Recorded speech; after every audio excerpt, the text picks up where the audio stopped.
Olá, tá começando mais um Papo de Maria, muito feliz aqui de fazer mais uma gravação com todos vocês, e hoje vamos falar sobre o povo cigano, a cultura cigana. Estou aqui com o Nicolas Ramanush. Seja muito bem-vindo. Obrigado. Ramanush, diferente, né? E gostoso de pronunciar. É um nome de origem cigana, Olha na só. nossa língua.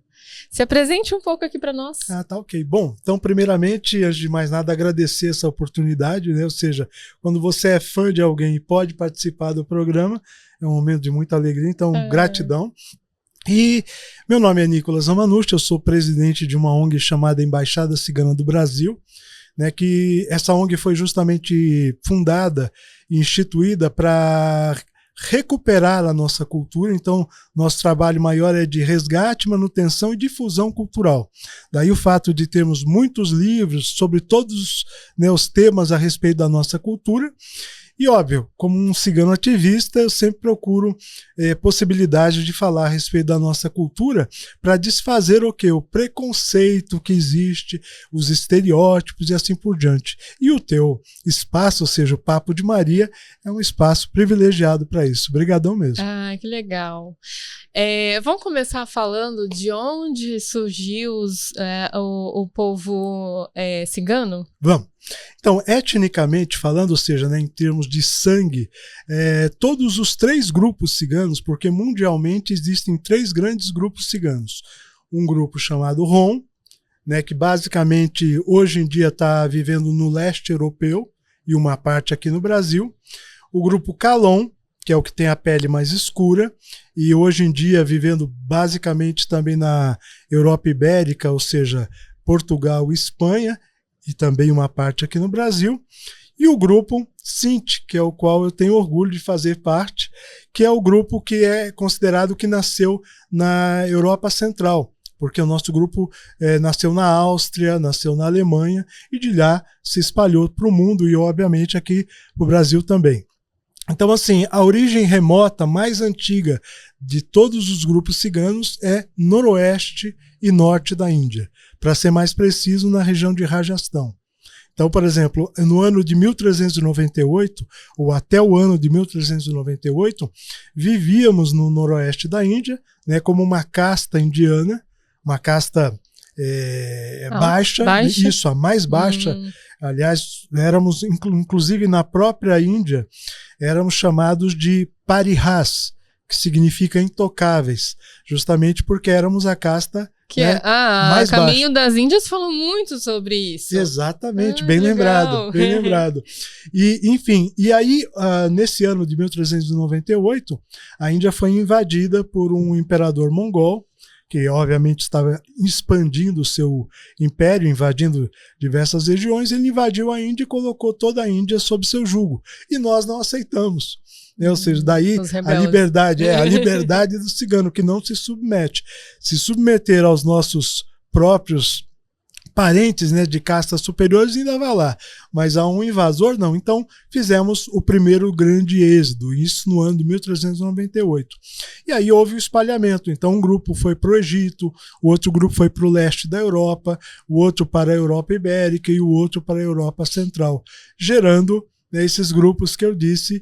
E, obviamente, depois cada qual desses grupos chegou ao Brasil em um período, né, em uma data e em uma circunstância. Então, posso falar a respeito rapidinho? Claro. O grupo Calon foi o primeiro que chegou ao Brasil, que é aquele da Europa. Que é aquele que você falou que talvez minha família... Exatamente. Parabéns pelo que você citou da família, da região. Sim. É seguro. Eu acho que não precisa nem ser talvez, é seguro. A sua ligação, então, seria com o grupo Calon.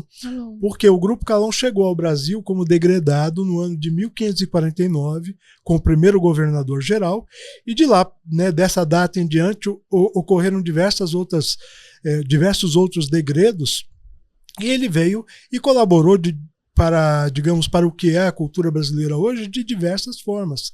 Então, por exemplo, existe influência cigana na música popular brasileira, existe influência cigana na culinária brasileira, existe influência cigana inclusive no carnaval, né? Ou seja, lá de Recife, já é uma influência do nosso grupo, o Grupo Sinti. Então, eles chegaram em 1549.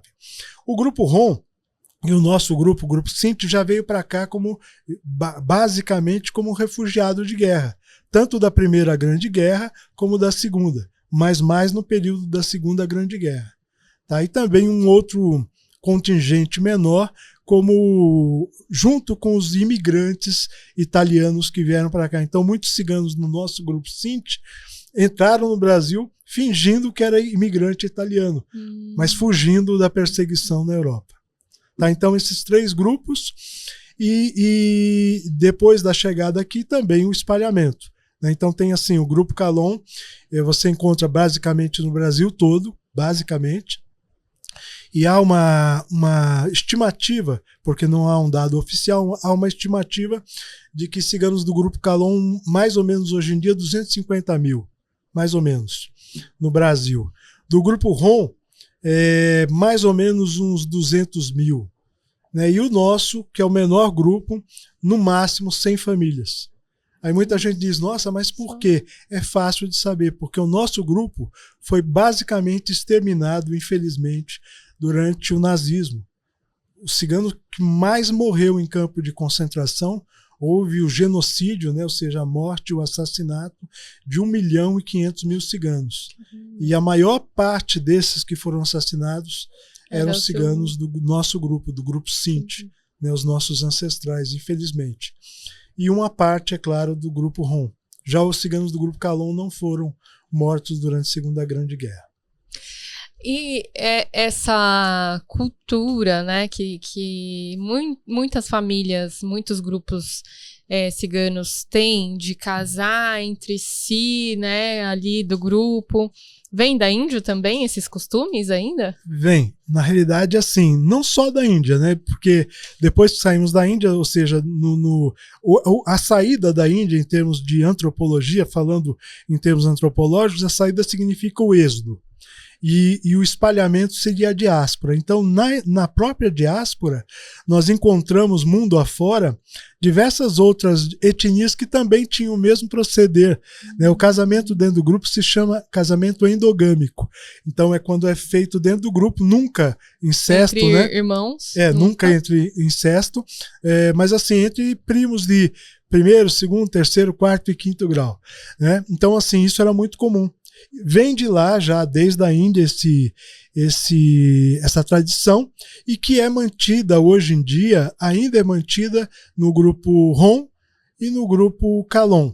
Mas já vem com o avanço da tecnologia, ou seja, o próprio celular dentro né, dos acampamentos, no caso dos Calons, dos ciganos do Grupo Calon, muita coisa está mudando. Eu imagino que seja difícil manter tradições, né? Porque você abre uma janela muito grande. Parabéns. Né? Ou seja, o horizonte que era muito ligado. Eu até costumo dizer o seguinte: o horizonte antes do advento do celular de um jovem cigano era a tenda. Né? Ou seja, é o que ele enxergava. O que o meu pai faz é o que eu vou fazer. Agora, a partir do momento em que o celular foi levado, primeiro a televisão e depois o celular foi levado para dentro da comunidade, aí, como você bem colocou, o horizonte ficou imenso e dessa forma manter uma tradição milenar ficou também muito mais difícil. Já o nosso grupo, o Grupo Sinti, foi o primeiro a fazer a miscigenação.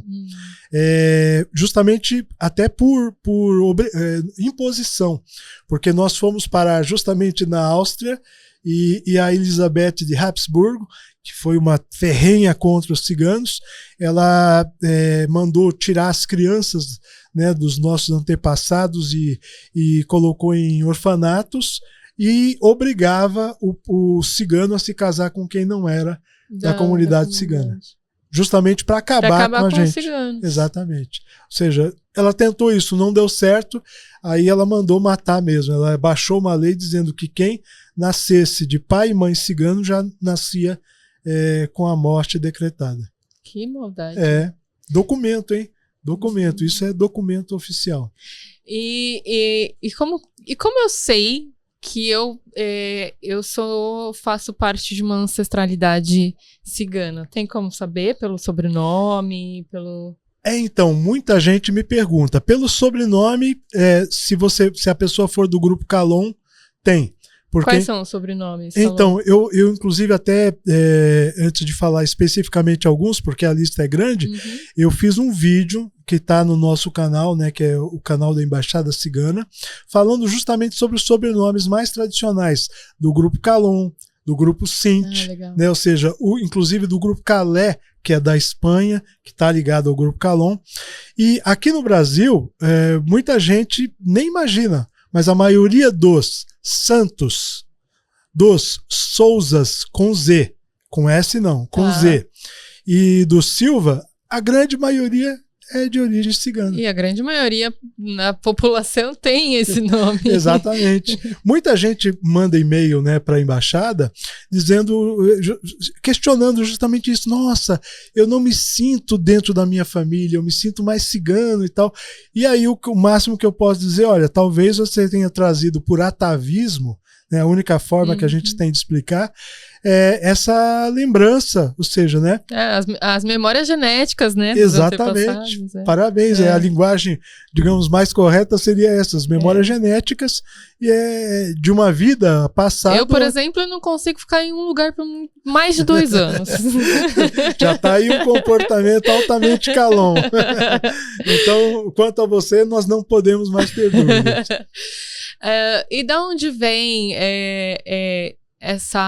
esse ouro, todas as vestes? Bom, a gente já falou um pouquinho, né, que a Índia tem muito, né, dessa imagem das vestes, né, mas fala um pouco mais sobre a cultura, né, que é lindíssima, aliás. Então, eu tenho muito orgulho da nossa cultura, porque, assim, nós somos um povo muito resiliente, graças a Deus, porque depois de tanta perseguição, né, dizer que hoje em dia nós somos estimados no mundo todo, uma população mais ou menos de 12 milhões, né, espalhado pelo mundo, e ainda preservando a cultura, né, ou seja, com tanta perseguição, então é óbvio que só o amor, né, para a gente poder preservar a cultura com tanta perseguição, com tanta, inclusive, o advento aí da internet, da televisão e assim por diante. Então, eu diria que o básico da nossa cultura, e assim o mais belo na nossa cultura, são os nossos valores. Por exemplo, infelizmente, os não ciganos tratam seus idosos como lixo. É uma realidade. Eu estou cansado de ver isso, por exemplo, pessoas que os pais ficam idosos, velhos, né? E eles jogam nos asilos da vida, sim, e acaba esquecendo que aquela pessoa foi importante para eles e tal. E na nossa cultura, tanto no ROM, no grupo Calon e no grupo Sint, os nossos idosos têm um valor, na nossa pirâmide social, eles ocupam o topo da pirâmide. Então, assim, são muito respeitados e nunca você vai encontrar um idoso cigano abandonado. Se eventualmente, digamos, ele perdeu filhos, por exemplo, aí são os sobrinhos. Se ele não tem sobrinhos, vai ser alguém, um amigo, em última instância, uma família amiga, mas nunca abandonado. O outro aspecto importante é as crianças, né? Ou seja, como que nossas crianças são educadas e o valor que elas têm para a gente, até porque elas representam a preservação de tudo aquilo que nós... Da continuação, né? Parabéns, da continuação de tudo que somos hoje, né? Então, assim, é outra coisa, você nunca vai ver uma criança cigana na rua pedindo, né, comida, pedindo esmola, como a gente vê as crianças não ciganas, porque a nossa educação, para elas, é pelo sim. E muita gente se assusta quando eu digo isso. Como assim pelo sim? Vou dar um exemplo. A maioria dos não ciganos educam pelo não. Então, qual seria esse exemplo? Tem um controle remoto, vai em cima de uma mesinha da sala, e uma mãe não cigana vê a sua bebezinho lá, de 2 aninhos de idade, querendo pegar o controle.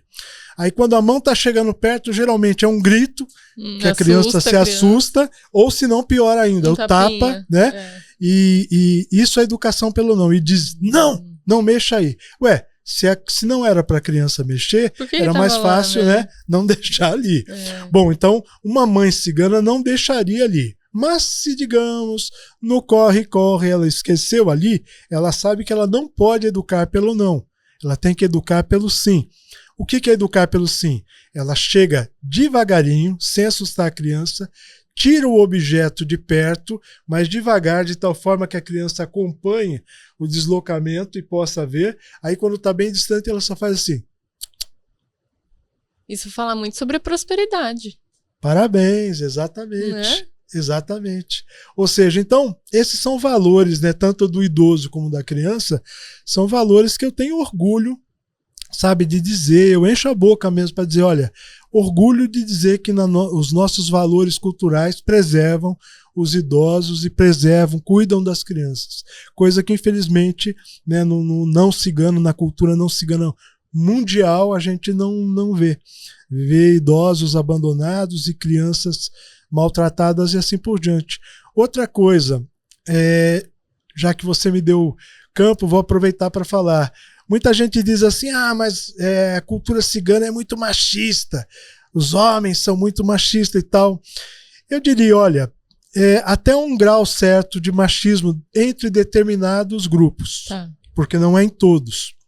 Mas quando alguém tenta, digamos, usar isso de uma forma pejorativa, o que eu chamo a atenção é justamente quando alguém coloca isso, eu digo assim, olha, até pode ser machista, mas não há feminicista entre nós, ou seja, não há o assassino de mulher entre nós, como a gente vê entre os não ciganos. Porque assim, as pessoas apontam muito o dedo para a cultura do outro, né, esquecendo que tem 3 dedos apontando para a própria cultura. Uhum. Então, assim, uma coisa que é muito importante é a forma que a mulher cigana é valorizada dentro da cultura. Olhando de fora, digamos, quem não foi criado dentro da cultura vai falar, os ciganos são machistas, por exemplo, porque entre o grupo Rom, por exemplo, é muito comum, na hora do almoço, primeiro elas servem os maridos, os homens, né, primeiro se alimentam, depois elas se alimentam. Uhum. Mas isso é uma questão cultural, ela foi educada para isso e ela tem prazer de fazer isso porque é uma questão cultural. Já no nosso grupo não acontece isso, porque no nosso grupo as mulheres e os homens fazem a refeição junto. Tá? Então, reparem que não pode generalizar. Ou seja, grupo Sinti tem um procedimento, o grupo Calon tem um procedimento e o grupo Rom tem outro procedimento. A única coisa que temos basicamente em comum é a língua.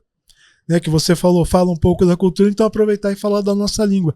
Nossa língua é o romani, que nós chamamos na nossa própria língua de romanês, né, e é uma língua muito antiga, ela é basicamente, hoje em dia, né, 80% mais ou menos ela tem do sânscrito, o pano de fundo é sânscrito, hindi, gurajati, assim por diante, e o restante são palavras que a gente foi adquirindo em países pelos quais passamos. Então vou dar um exemplo.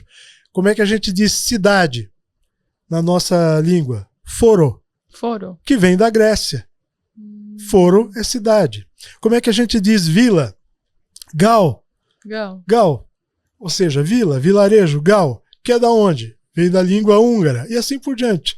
Então, nossa língua tem um pano de fundo, que é o sânscrito, e tem palavras que foram adquiridas no decorrer da nossa caminhada pelo mundo. Então tem palavras de origem persa. No Brasil também, né? Português, o próprio português tem. No caso da nossa, nós não usamos o português. Uhum. Assim, especificamente do romani, não há nenhuma palavra que a gente use em português, salvo os ciganos do grupo Calon, que eles usam um dialeto que eles chamam de chibi, que na realidade chibi significa língua. Mas enfim, eles usam esse chibi e como é que eles constroem? Eles usam um pouquinho do português e um pouquinho do romani. Então eles diriam assim, por exemplo, para fazer leitura de mão. Então geralmente uma cigana diria assim, vamos lá na Gal hoje, da Adrabe. Né? Então, misturou. Então, vamos lá na Gal, né? Vamos lá na Gal hoje, da Adrabe, Drabe é Draba. Ou seja, na nossa língua, que é fazer a leitura de mão. Então, para cada grupo, né, tem essa especificidade. Mas, por exemplo, usando o romani ou o romanês puro, nós não usamos nada do português. Mas temos palavras de diversas outras partes do mundo. Tem italiano, persa, grego, enfim, diversas outras partes do mundo. Como que é uma comunidade cigana hoje? Então, vai depender também muito do grupo, né? Por exemplo, uma comunidade cigana do grupo Rom, vamos dar esse exemplo. É muito fácil de ver, de conhecer, inclusive, porque aqui em São Paulo, por exemplo, tem um bairro todo lá em Campinas que é de ciganos. Não um só, na realidade são 2. Então tem Barão Geraldo, né, que é mansões de ciganos, tem Taquaral, mansões de ciganos, e tem Jardim Eulina, em Campinas, que já não são mansões, mas são ciganos prósperos, trabalhadores, e a vida dentro da comunidade deles basicamente ainda funciona num método que nós chamamos de companhia. Na nossa língua, companhia é viver uma família estendida, juntos. É todo mundo no mesmo bairro, Isso, um do lado do outro. Isso. Então, por exemplo, mora aqui o tio, a tia... Todo mundo vizinho. O avô, isso, tudo junto. Então, isso é viver em companhia. Legal. Então, isso é muito comum entre os ciganos do grupo Rom. Já os ciganos do grupo Calon, eles fazem quase a mesma coisa, mas nos acampamentos. Que os ciganos do grupo Calon são os que ainda não vivem em acampamentos, mas que usam os acampamentos como uma forma estratégia de sobrevivência, porque eles param nos acampamentos para vender produto, depois eles saem, viajam, vai para outro acampamento vender produto. Então, nos acampamentos, via de regra, também há um aglomerado de familiares. E se você for, digamos, pesquisar, você vai encontrar, digamos, uma família que é parente do outro e assim por diante. Já o cigano do nosso grupo Sinti, como eu disse aqui no Brasil, 100 famílias no máximo, né, espalhadas pelo Brasil todo, com uma grande concentração no Sudeste e Sul. Então, assim, há algumas famílias aqui em São Paulo e há uma grande quantidade lá no Sul, né, inclusive amigos nossos lá no Sul. Só que não em companhia, ou seja, não em família extensa. Tá. Então, em famílias separadas. Então, por exemplo, quando o filho casa, ele sai realmente da casa do pai, ao contrário do grupo Rom, né, que geralmente vai acabando junto. No nosso caso, não. Então, meu filho casou, foi viver a vida dele, o outro que é solteiro também já vive a vida dele, e assim por diante. É porque vem de uma história, né, de totalmente diferente de outras aqui, né? Passou foi pela guerra e os filhos tomados, então já vem Parabéns, exatamente por isso. De um movimento diferente. E como os ciganos veem a prosperidade? Porque são muitos prósperos, né? Gosta muito de trabalhar no mercado ali de vendas. Parabéns pela observação. Na realidade, assim, eu até hoje, eu tô com 64 anos e até hoje eu não encontrei cigano que trabalhasse de empregado para ninguém. Uhum. Ou seja, eu, digamos, a maior parte da minha vida eu trabalhei como músico da noite durante 26 anos, então tocava na noite. Cigano? Também, mas eu tocava muito, na época, né, o que tinha que tocar, o que os bares pediam, né? Os bares da noite pediam. Eu tocava Bee Gees, Elvis Presley, os clássicos da MPB, enfim, tocava de tudo, né? Uhum. Aí teve um período que eu tocava só blue e assim por diante. E nesse período, então, eu vivi exclusivamente de música. Depois eu passei a dar aula na PUC de 1999 até 2020 eu dei aula na PUC, mas sem registro, porque assim, eu não aceito estar preso a lugar nenhum. Então, assim, sem registro, como professor convidado.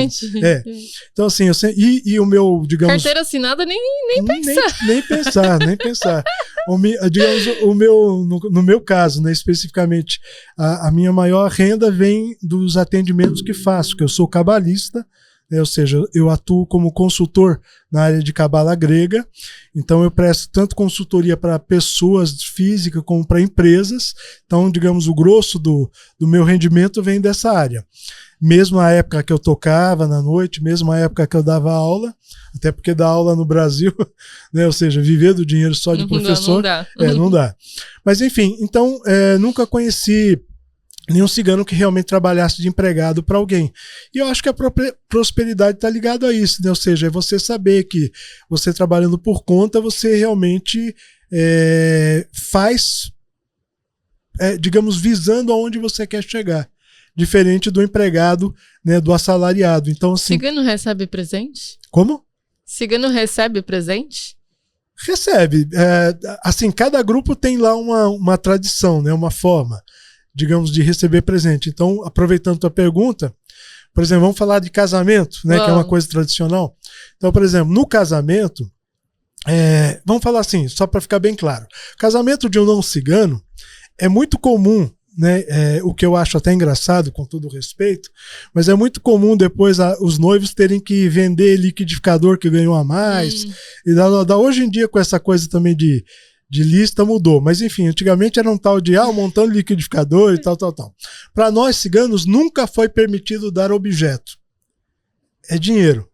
Interessante. Só que era uma coisa engraçada. Por exemplo, eu estive em um casamento, não posso citar onde, é claro, por ética, né, e respeito à família.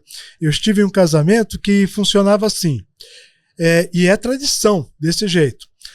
O pai da noiva fica na porta da casa com uma mesa e uma caixa de papelão. Recebendo o presente, que é em dinheiro. Então chega a família tal, aí ele recebe o dinheiro num envelope, ele vê quanto tem lá. Então ele fala assim, família tal, tantos euros. Porque se quem dá mais, né? Aumenta faz a ostentação. Aí ele joga ali dentro. Aí o outro. E é claro que nessa daí todo mundo quer chegar primeiro, principalmente os mais pobres, né? Porque ele não vai poder dar muito. E os mais ricos que querem. Chega por último. Olha, né? Que interessante. Só que o pai da noiva, nesse caso, aí era tão inteligente que o penúltimo, né, digamos, o penúltimo a chegar, mandou o filho e falou, pergunta o que já deram lá, qual foi o que deu mais. Aí o filho falou, meu pai perguntou, quem que deu mais?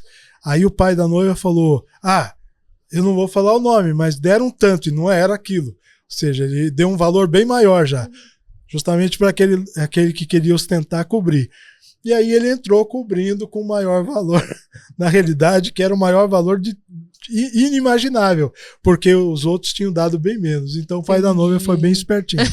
Então aceita presente, mas geralmente em dinheiro. Interessante. Uma moeda, é pelo valor da moeda de troca? O que é? Alguma coisa energética? Não, seria justamente digamos, a utilização, o pragmatismo, né, por exemplo, do presente em si. Porque se você dá um presente, estou te dando uma geladeira, e de repente a noiva não queria daquela marca, e assim, então você dá o dinheiro e ela compra a geladeira que ela quer. Sim. Só, óbvio, tem que ser um dinheiro significativo, um valor significativo, para que a pessoa possa comprar uma coisa decente, né? Não vai dar lá um dinheirinho que só na R$1,99 que a noiva vai conseguir. Não. O liquidificador. E como que é a espiritualidade do povo cigano? Então, essa é uma área que ela muda bastante também de grupo para grupo, né? Por exemplo, no grupo Rom e no grupo... A espiritualidade basicamente está ligada a todas as nossas áreas de vida. Por exemplo, a medicina tradicional cigana, nós usamos espiritualidade. Não entra só erva, homeopatia, não, entra espiritualidade. Que legal. No caso dos oráculos ciganos, entra a espiritualidade. Nos remédios, quando você fala que entra a espiritualidade, é um ritualzinho que é feito ali naquele remédio, seja natural ou não, é isso? Parabéns. Por exemplo, dependendo do grupo, vai se usar. Digamos que a pessoa chegue lá e seja constatado que ela está com um problema no pulmão, digamos. Então, quem estiver atendendo, no caso, na minha família, quem atende sou eu. Justamente porque eu que faço a leitura oracular. Não vai ao médico. Não, dependendo da situação, vai ao médico, e a gente nunca aconselha a pessoa a parar um tratamento que eventualmente esteja sendo feito com o médico. Mas assim, basicamente para fazer aqui um desenho, né, de como funciona, seria mais ou menos isso.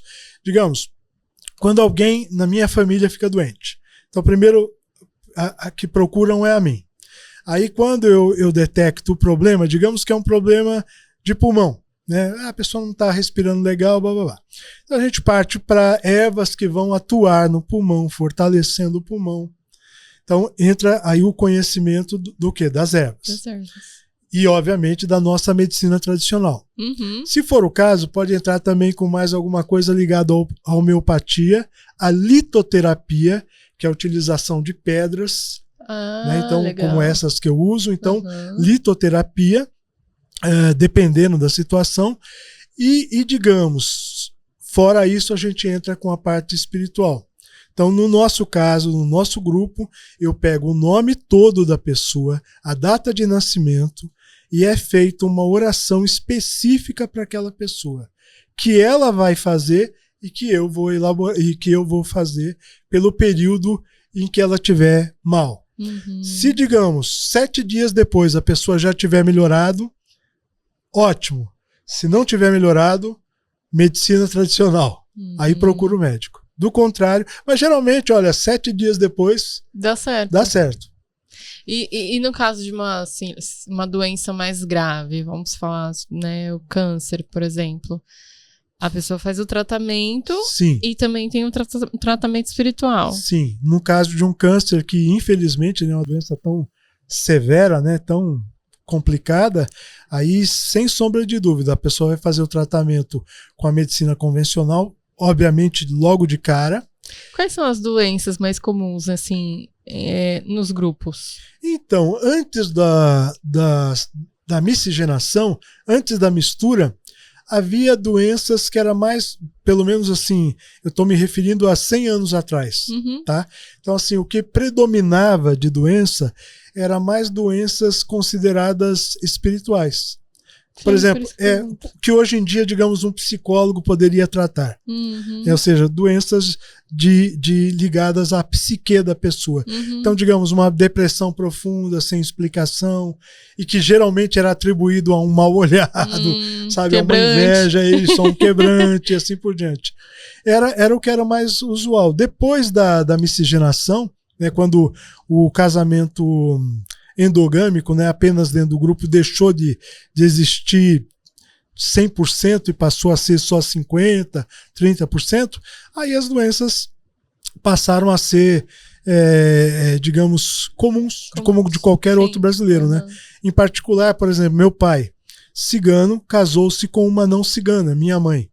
E desse modo, eu tive paralisia infantil, nasci em 60, houve um grande surto e eu tive paralisia infantil, que não era, digamos, um problema comum dentro do nosso grupo. Né? Mas assim, atribui-se a isso, a essa miscigenação. Né? E atribui-se a isso não com um sentido de culpa, né? Mas de constatação. Sim. Tudo tem um porquê e um pra quê, né? Mas voltando sobre a espiritualidade, né? Você estava me contando aqui que no seu grupo são os homens que cuidam do espiritual, dos oráculos, né? Como que é isso?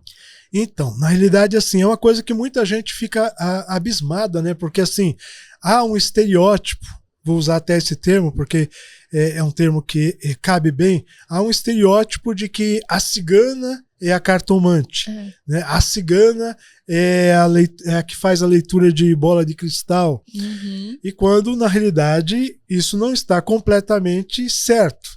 E também não está completamente errado, porque na realidade a gente tem que deixar de generalizar e dizer, então, a cigana do grupo Rom faz a leitura de cartas, a cigana do grupo Calon faz a leitura de cartas, mas no grupo Sinti quem faz é o homem, é o cigano, e não a cigana.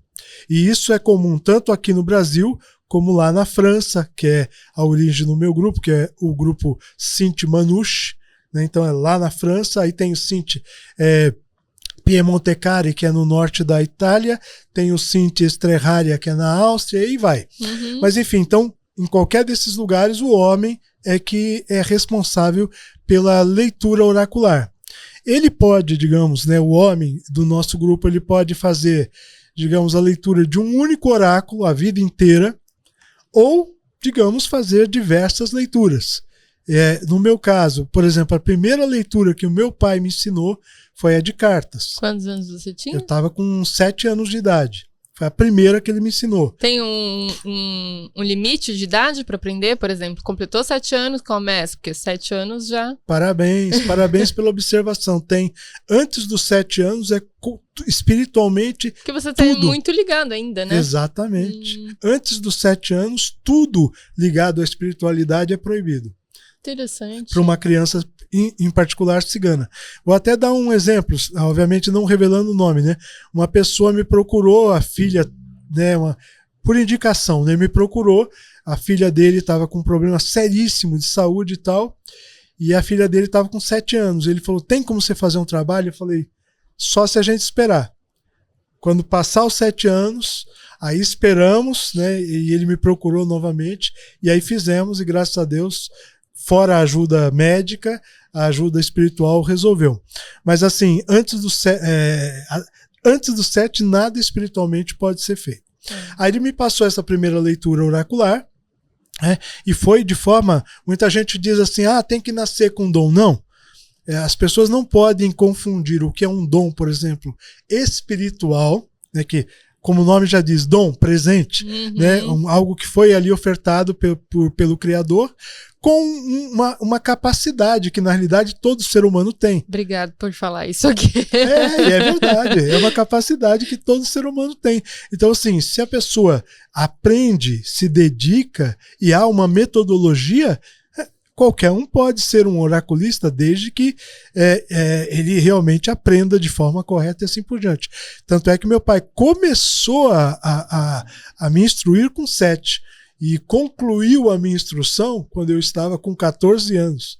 Ou seja, durante 7 anos, 7 longos anos. Aí ele me ensinou leitura de carta, me ensinou leitura de palma de mão, que não tem Isso nada... é uma regra? Só para eu entender. Você diz a sequência ou o conteúdo? O 7, porque 7 é também um número... sim, é uma regra. É uma regra, no caso aí, cabalística. Cabalística, exato. Por quê? Porque eu sou cabalista e quem me ensinou a cabala foi meu pai. Foi o mestre, né? Foi o pai. Então, assim, o 7 para nós é determinante, como cabalistas, né?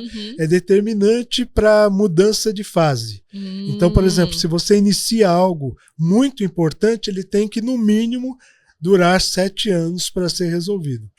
Tá? Então, assim, você tem um projeto de vida, 7 anos. Antes disso, se você prometer algo para alguém, você é mentiroso. Então, assim, se alguém me procura e falar, meu projeto de vida é tal, você como cabalista ajuda? Ajudo. Eu quero daqui 2 anos. Não. Então procura outro. Vamos falar de um projeto no mínimo de 7 anos. E assim, bem pé no chão e tal. Então, assim, daí ele me ensinou leitura de mão, né, das palmas das mãos, que na realidade não tem nada a ver com quiromancia. Ou seja, o que é a quiromancia?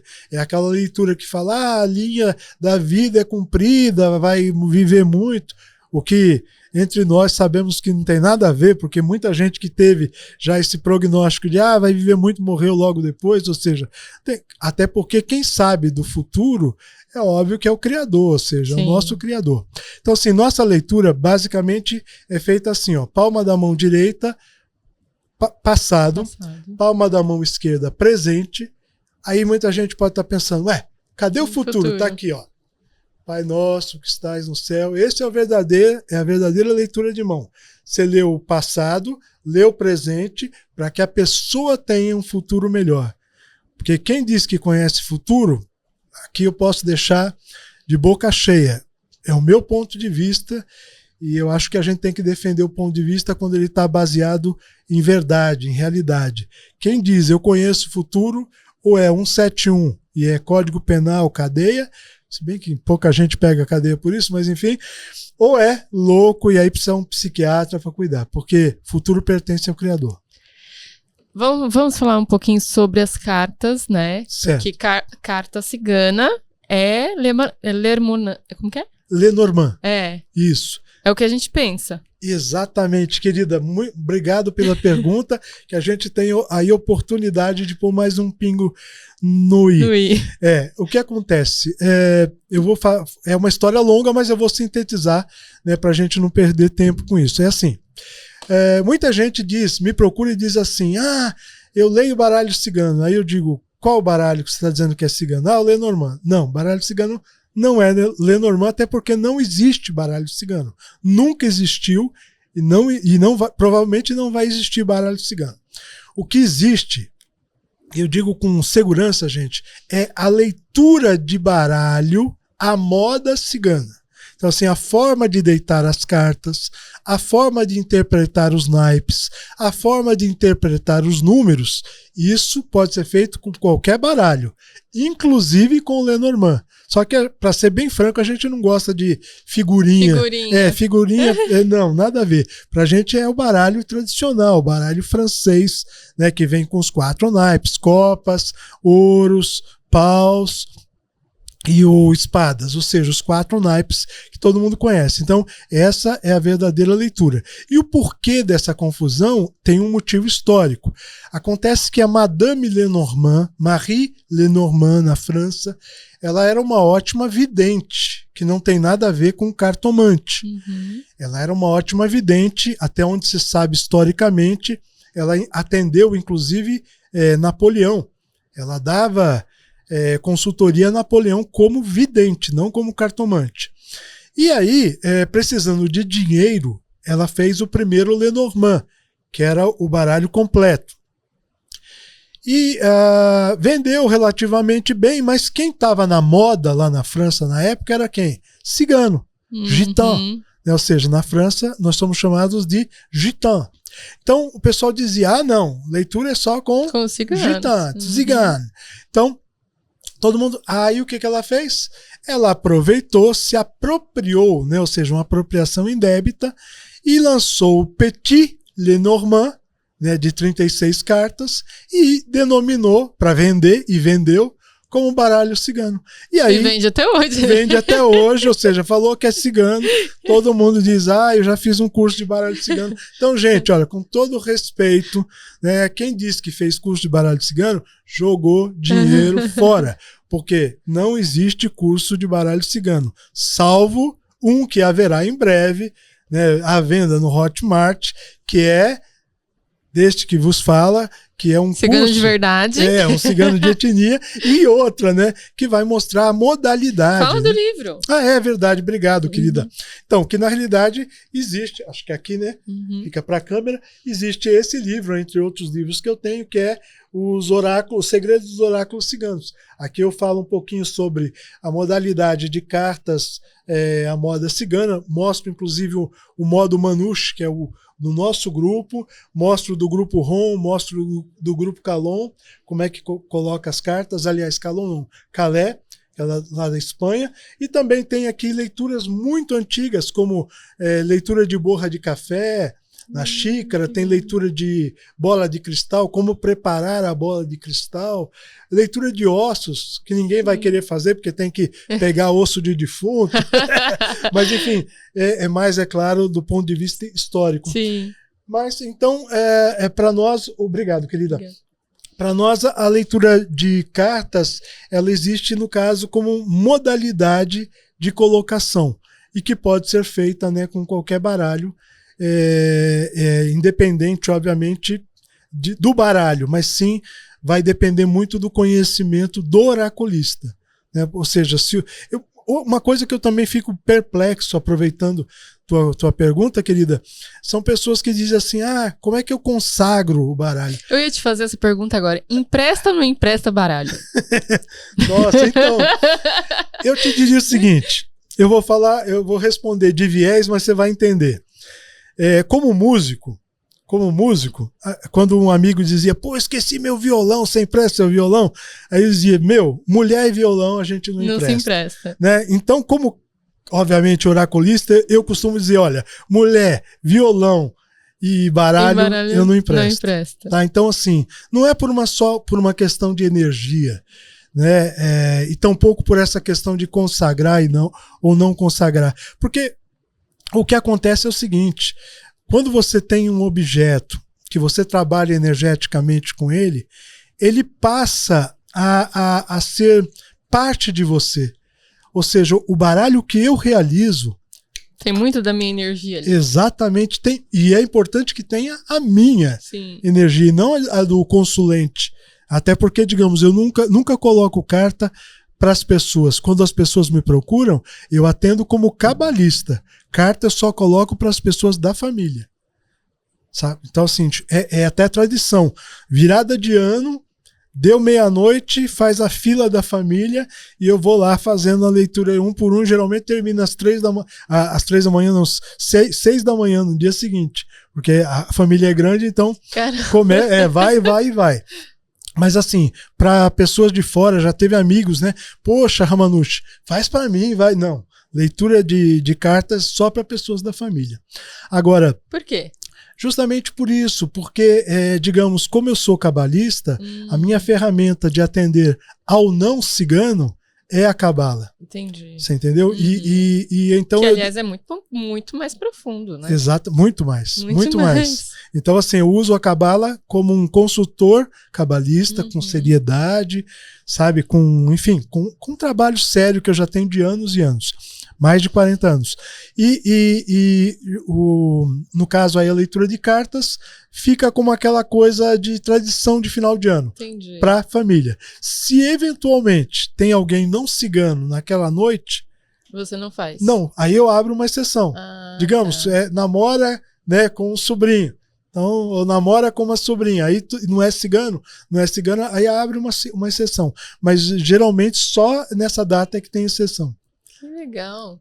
E existem encontros para falar sobre a espiritualidade, para as danças também? Ela tem ligação com a espiritualidade? Como que é? Então, tuas perguntas são maravilhosas, querido. Dá para a gente trabalhar muito o estereótipo que foi criado.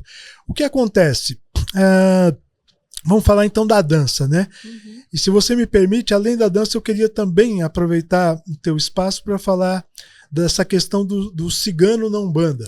Ótimo. Né? Porque assim, eu acho que é uma coisa fundamental para o teu espaço e um local assim que eu tenho muito respeito, eu acompanho o teu trabalho, então eu acho que vai ter a ver. Mas vamos então falar dessa primeiro da dança. Eu vejo aí muita gente dizendo assim, no Google a gente vê, né? Ensino dança cigana. Sou formada não sei aonde, ensino dança cigana, e muitas até colocam assim, ensino dança cigana de tradição. Bom, gente, quem fala que ensina dança cigana de tradição e não é cigana, já cometeu um erro de português, porque tradição deixa bem claro que é algo que aprendeu dentro da família. Então, se fala isso, já falou, né, abobrinha, sendo bem franco aí. Então, assim, a dança cigana, na realidade, ela nem existe no nosso grupo. Não? Nunca existiu dança cigana Sinti. Até porque nossa música tradicional é jazz. E não dá para... Ou seja, não dá para... com jazz. Não tem como, né? Então, assim, não existe dança cigana no grupo Sinti. Já, digamos, o grupo Rom, que tem danças do leste europeu, como as danças da Rússia, que são lindas, por exemplo, né, que mexe muito os pés e tal. Aqui no Brasil, depois de uma novela chamada Explode Coração, apareceu um bocado de academia dizendo que dava dança cigana, porque antes disso não existia dança cigana. E olha, as ciganas mesmo não usam dança cigana com espiritualidade. Elas usam pro feminino. Assim, numa festa pro feminino, como o homem dança muito bem pro masculino e acabou. Então, assim, não tem essa questão mística que criaram. Isso foi criado com uma novela que teve aí, que inclusive, vamos falar a verdade, o protagonista, que era o Ricardo Max, se não me falha a memória, que fazia o papel do Igor. Nossa, esse ator aí, ele pode ser até bom, mas o papel que deram para ele não combinou? Nada a ver, porque um cigano nunca agiria como ele agia, enfim. Mas enfim, a gente sabe que existe licença poética e exageros e assim por diante. Mas enfim, então a dança cigana, né, ela só existe dentro da casa de uma família cigana. Fora desse contexto, é conversa mole. Como as festas ciganas também, que a gente vê, festa do casal não sei quem, isso daí é conversa mole. Porque quando um cigano faz festa, é dentro da casa dele e é para ciganos que são convidados. E não para não ciganos pagarem R$10 e mais estacionamento. Então, aí já é conversa mole. Agora, como eu te pedi para falar, né, Da Umbanda? Isso, da Umbanda, do estereótipo, o que acontece? Justamente na própria Umbanda, a gente vê, e eu falo isso como antropólogo, não só como cigano. Porque eu tenho um livro que agora está esgotado, chamado Diálogo Umbandista. E eu editei esse livro nos anos 90 como antropólogo, ou seja, eu pesquisei como antropólogo 250 pais e mães de santos. Que legal. Né? E eu fazia a seguinte pergunta, logo que eu chegava e dizia, qual é a sua nação? A maioria não sabia nem responder o culto que estava desenvolvendo, a que nação pertencia. Sério? Infelizmente. Estou dando, obviamente, aqui um panorama, né, dos anos 90. Bom, aí outra coisa que me chamou muita atenção é que a maioria, né, dos terreiros que eu via, nos quais o pessoal dizia que incorporava espíritos ciganos, me chamava muito a atenção que os tais espíritos ciganos não falavam nossa língua. Porque, vamos pelo lógico, se é espírito cigano tem que saber nossa língua. Uhum. Então eu pedi permissão, com o maior respeito, né? Eu falei, olha, eu sou antropólogo, mas eu sou cigano. Você permite eu vir comparecer aqui? Isso, numa gira de cigano e no caso, passar com um espírito que se identifica como cigano, só que eu vou questionar na nossa língua. Se ele responder na minha língua, passou no teste. Certo. Do contrário, tem algo estranho.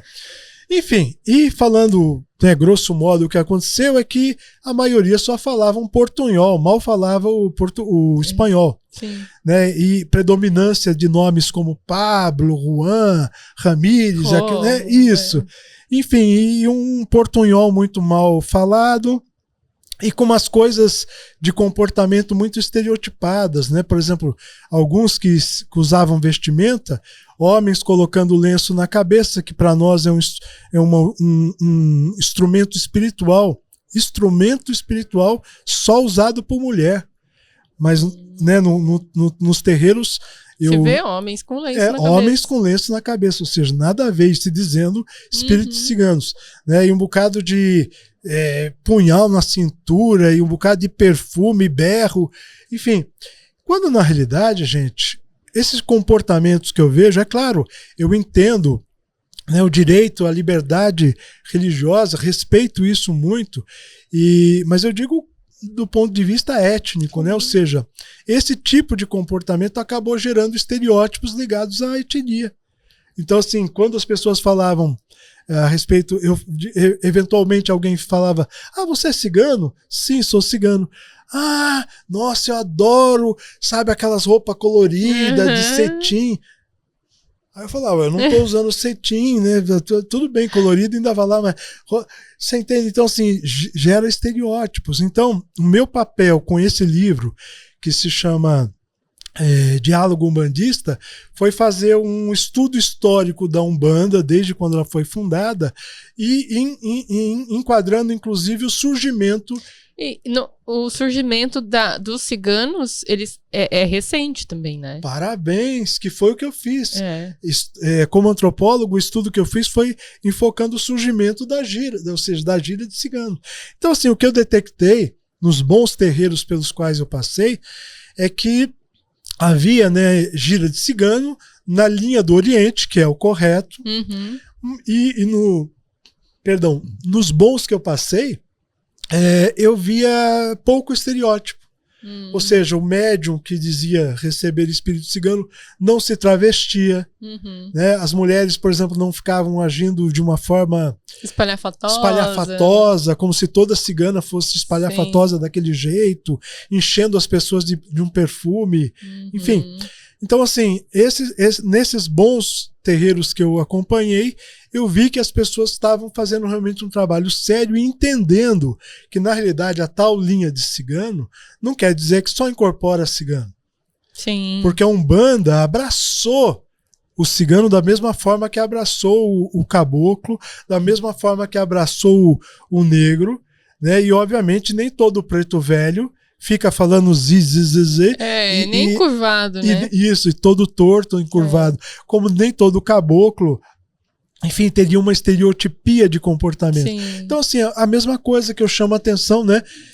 Eu acho importante essa fala, porque muitas pessoas que chegam nova no terreiro, que tem a mediunidade da incorporação, ela vai se adequando àquilo que a casa vai mostrando, né? E nem sempre o seu mentor ali, ele vem daquela maneira. Parabéns, parabéns. E o que o povo cigano acha da incorporação?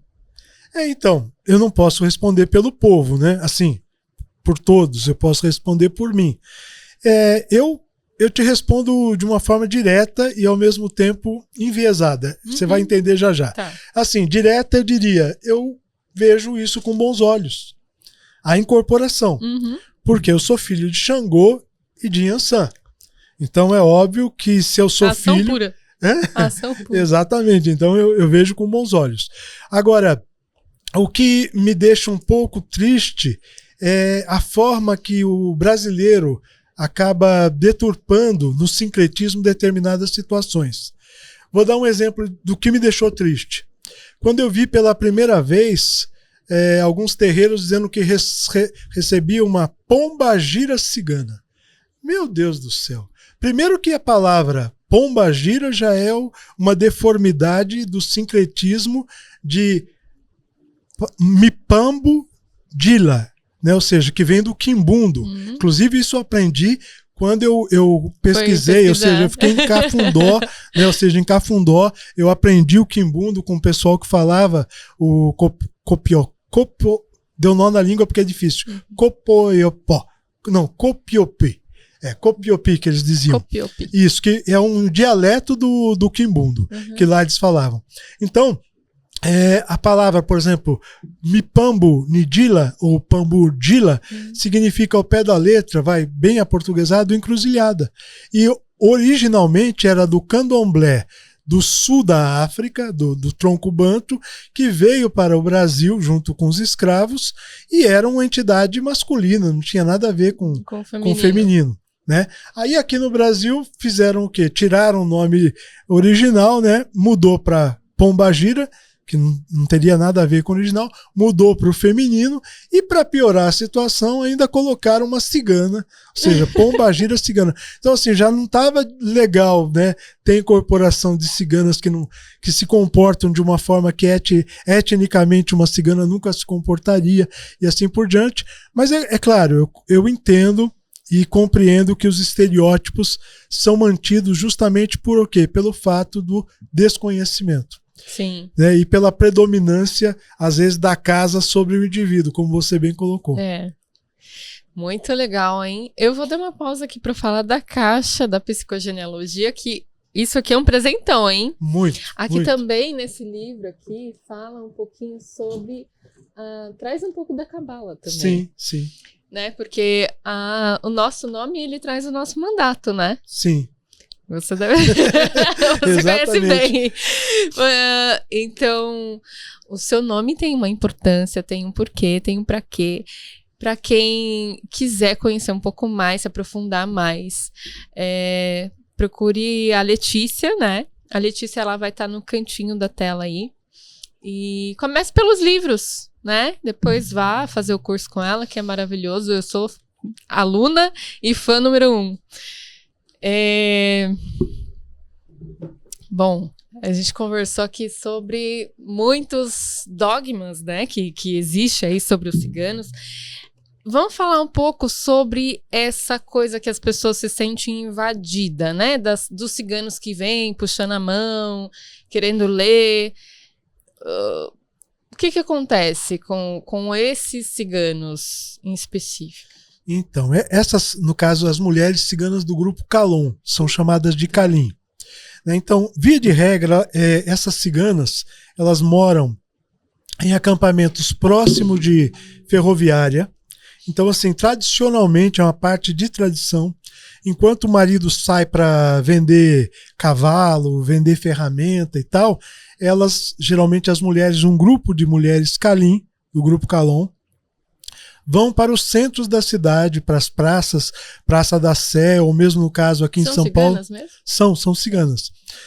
Praça da Sé em São Paulo, ou mesmo, por exemplo, na Zona Sul, lá no Largo de Santo Amaro e tal, na praça, né? E elas ficam realmente, né, pedindo para ler a mão da pessoa. Bom, é uma parte tradicional. Com o crescimento dos evangélicos, né, das igrejas evangélicas, a situação delas ficou muito mais complicada nas ruas. Porque antigamente elas já recebiam alguma hostilização. Uhum. Claro que a abordagem delas também tem um peso nisso. Claro. Né? O que acontece? Ela chega e fala, quer ler a mão? Digamos. Sim. Se ela não toca na pessoa é uma coisa, mas se ela já chega tocando na pessoa é outra coisa. Então tudo isso tem que ser levado em conta. Uhum. Agora, quando ela fazia isso para uma pessoa, digamos, não evangélica, via de regra a pessoa só passava e ficava tudo bem. Quando ela faz isso hoje em dia para um evangélico, o evangélico já diz, sua demoniada, né? Isso é coisa do Satanás, e fica xingando, né? Sim. Vai trabalhar e tal. Quando na realidade, em termos de cultura, de tradição, o que ela está fazendo é um trabalho. Porque ela está praticando a leitura para levar mais uma graninha para ajudar o marido a sustentar as crianças e assim por diante. Né? Óbvio, isso do ponto de vista, agora eu falo como cigano ativista, né? Então assim, isso do ponto de vista social gera problemas, porque muita gente se incomoda e isso tem mudado gradativamente. Então, por exemplo, algumas medidas já foram tomadas pensando em que elas façam a leitura de mão em suas tendas, em suas casas. Sim. Né? Em alguns lugares isso já tá acontecendo. Acho que a internet também ajuda, né? Essa divulgação. Exatamente. No grupo ROM, né, de uma maneira boa, né? De uma maneira boa, sem, digamos, incomodar a sociedade. Sim. Entre o grupo ROM, quem faz a leitura são as mulheres. E elas sempre fizeram dentro de casa. Então é muito comum você passar, digamos, numa casa onde mora cigano do grupo ROM, mulher no caso, né? E ter lá uma placa, faço leitura de cartas, faço leitura de búzios ou algo assim. E aí a pessoa marca um horário, tem lá o telefone. Cigano também lê búzios? Lê, tem cigano que é muito bom na leitura de Fá. É mesmo? Muito bom. Se ele for filho de Oxum, filho ou filha, né? Aí ninguém segura. Né? Eu, em particular, digamos, minha maior força na leitura é na Cabala. Né? Eu conheço, obviamente, como um oraculista, eu tenho que conhecer o máximo possível de oráculos para que a leitura que eu realize seja significativa. Né? Por exemplo, quando você citou Cabala, sim, mas essa que consta nesse livro é a Cabala hebraica, isso. E a que eu pratico é a grega. Então, as letras que eu utilizo são diferentes dessa, mas a metodologia é quase a mesma. A diferença entre Cabala hebraica e Cabala grega é que a Cabala hebraica, via de regra, é praticada por rabinos e dentro de um contexto de misticismo do judaísmo. Já a Cabala grega é completamente laica. Então ela não tem nada a ver com religião. Por isso que eu uso ela como uma ferramenta ótima de leitura do ser humano. A Letícia traz a Cabala hebraica de uma maneira muito leve, muito longe dessa coisa da religião. Então eu gosto também. Não, e eu assisti o programa em que você a entrevistou e fiquei maravilhado com o conteúdo. Legal. Tanto da entrevista quanto da entrevistada. Legal. Bom, fica aqui, né? Mais um Papo de Maria que foi maravilhoso. Passa voando, não passa? Passa rapidinho. E a gente tem muita coisa para falar ainda, hein? Pode contar comigo. Vamos fazer um debate que eu quero trazer aqui um padre, um pastor e um cigano. Opa! Vai sair fogo, hein? Vai sair fogo.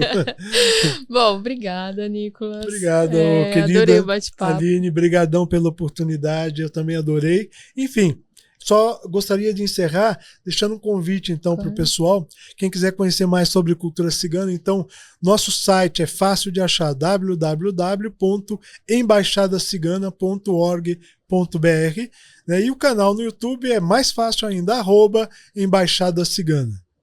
Maravilha. Obrigadão por tudo, gente. Deixa um recadinho para o pessoal que está assistindo. Gente, a sua câmera é isso aqui. Tá. Eu falei olhando para aquela ali. Não, sei... essa daqui, né, Anthony? Você que tá certo. Então tá bom. Então valeu o recado. Valeu o recado. Valeu, Aline. Brigadão por tudo. Foi um prazer enorme estar aqui com você. Então fica aqui o Papo de Maria, compartilhe esse vídeo, ative o sininho, deixa seu comentário que é muito importante aqui pra gente. Se quiser mandar ideias aí, pautas, pode mandar lá no nosso Instagram do Papo de Maria também. Até o próximo, bye bye!